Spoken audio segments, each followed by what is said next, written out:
Dalam suatu riwayat diceritakan, pada suatu hari Rasulullah Shallallahu Alaihi Wasallam baru saja menyelesaikan sholat Idul Fitrinya.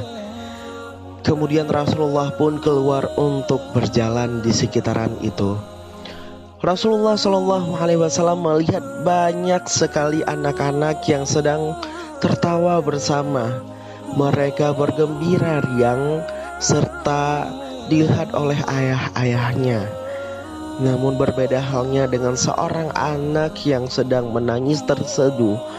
Ia dengan pakaian yang kusutnya duduk di pojok pinggir jalan di atas sebongkah batu. Kemudian Rasulullah pun tertarik untuk menghampirinya. Seraya ia bertanya kepada anak itu, "Wahai anakku, kenapa engkau bersedih? Kenapa engkau menangis di hari yang berbahagia ini?" Anak itu pun tanpa tahu itu adalah Rasulullah, ia dengan lugu dan polos menjawab, "Wahai paman, ayahku sudah meninggal.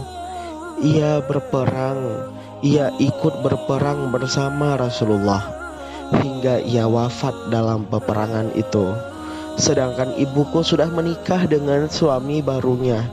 Mereka memakan hartaku dan mengusirku dari rumahku sendiri. Dan sekarang aku melihat teman-temanku tertawa bersama. Mereka memiliki segalanya. Berbeda halnya dengan aku.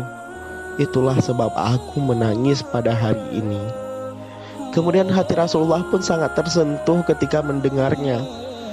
Beliau duduk dengan seorang anak yatim, dengan anak yang tanpa memiliki lagi orang tua dan ditelantarkan oleh ibunya sendiri. Dan pada hari yang berbahagia dan berkumpul bersama, ia hanya melihat anak-anak lain bermain bersama ayahnya, bersama keluarganya. Berbeda halnya dengan ia sebatang kara. Maka ketika itu Rasulullah pun berkata kepada anak itu, "Wahai anakku, ridhakah engkau jika Rasulullah menjadi ayahmu? Ridhakah engkau jika Aisyah jadi ibumu, dan Ali jadi pamanmu, Fatimah menjadi kakakmu, Hasan Hussein menjadi kakakmu? Ridhakah engkau wahai anakku?" Kemudian anak itu pun baru tersadar bahwa yang sedang berbicara dengannya adalah seorang yang sangat agung di muka bumi ini, yakni Rasulullah Shallallahu Alaihi Wasallam.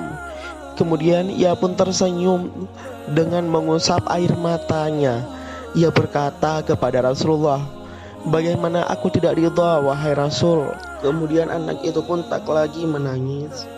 Dan Rasulullah SAW membawa anak angkatnya pulang ke rumah dan diberikannya pakaian yang bagus dan dipersilahkan anak tersebut untuk makan hingga kenyang.